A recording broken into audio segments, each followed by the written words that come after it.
Riapre stamani la Valle dei Templi di Agrigento dopo l'isolamento di 2 mesi avvenuto per via del Covid-19.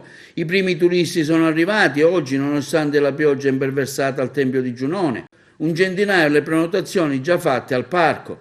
La riapertura ovviamente seguirà i canoni imposti dalle norme di sicurezza. L'ingresso sarà gratuito fino al prossimo 7 giugno. Riapre grazie a un decreto assessoriale del nostro assessore, quindi abbiamo praticamente messo in campo tutte le direttive che sono state emanate dal nostro Dipartimento, quindi triage, ingressi contingentati, poi su prenotazione, sarà gratis sino al 7 di giugno e che praticamente avremo, le visite saranno a blocchi di 50 persone, i bagni saranno aperti, i bagni saranno sempre disinfettati, i percorsi saranno separati all'interno della valle, quindi chi arriva su prenotazione può entrare dentro il parco. Chiaramente in questo momento è abbastanza semplice la fruizione, perché si arriva giù al Tempio di Ercole e si risale all'interno del parco stesso, e quindi sul lato destro si scende, sul lato sinistro si risale, in modo tale che possiamo organizzare una visita abbastanza sicura e distanziata all'interno del parco. Per i gruppi? Per i gruppi valgono le stesse prenotazioni, cioè quindi tu arrivi, prenoti, distanzi, fai la visita, dopo il 7 di giugno dovremmo essere completamente aperti e quindi dovremmo iniziare ad incassare soldi. In questo momento siamo gratis, diciamo. C'è una richiesta online per i biglietti o si possono fare direttamente qui? No, in questo momento si fa una richiesta online, siamo circa, oggi all'apertura abbiamo 750 prenotazioni, quindi sono sempre aperti, ripeto, si entra a blocchi di 30, 40, 50 persone, sono accompagnate dalle Coppie Culture, dei ragazzi delle Coppie Culture che organizzano la visita e accompagnano la visita, appunto per fare mettere in atto tutta la circolare per il Covid.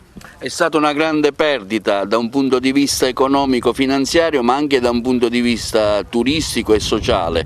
Beh, diciamo che 2 mesi di chiusura hanno recato un po' di danno economico al parco. Cerchiamo di riprenderci, comunque in questo lasso di tempo ci stiamo organizzando al meglio, abbiamo riattivato tutte le pulizie, abbiamo riattivato la pulizia della valle, abbiamo messo in campo tutti gli operai al fine di presentare la valle per l'apertura al top sia della polizia che dell'organizzazione. Ecco, avete avuto richieste al fatto che la valle si riapre, c'è di nuovo un interesse da parte dei tour operator? Ripeto, stamattina parlando con i ragazzi delle Coppie Culture abbiamo già 800 prenotazioni, come abbiamo visto poco fa c'è gente che viene da Palermo, quindi un certo senso di appeal c'è, quindi diciamo che inizia ad avere movimento la valle. E quest'oggi appunto la cultura riparte con una settimana gratuita che invita tutti alla valle, e tutti i nostri operatori sono impegnati a garantire un percorso in sicurezza. Allora sì, riprende l'attività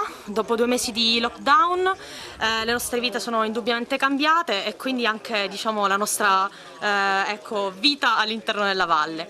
Per oggi abbiamo riaperto, questa prima settimana appunto, cioè questo periodo andrà dal 30 maggio al 7 giugno. Sarà un periodo sperimentale in cui sperimenteremo appunto nuovi metodi di fruizione e proprio di visita del parco stesso. Comunque ecco, siamo qui, diversi visitatori hanno già prenotato e quindi vuol dire che c'è una volontà di tornare a riappropriarsi sostanzialmente dei propri siti culturali. Da dove venite di nuovo, diciamo oggi è il primo giorno che la valle riprende, una sua impressione, qualcosa? È una cosa bellissima, veniamo da Gela e vogliamo fare una visita, un'esperienza culturale ai bambini soprattutto, che è la loro prima volta, la storia, la cultura è il pane della nostra terra. Quindi dopo l'isolamento si ritorna, diciamo, speriamo a vivere, speriamo di sì. Speriamo di sì. È una bellissima iniziativa sicuramente per il nostro territorio intero, per la Sicilia intera, e andiamo alla riscoperta di quelli che sono effettivamente le nostre bellezze culturali e storiche, e soprattutto facciamo conoscere ai nostri bambini, si ritorna alla normalità, quindi continuiamo così, sempre positivi e propositivi.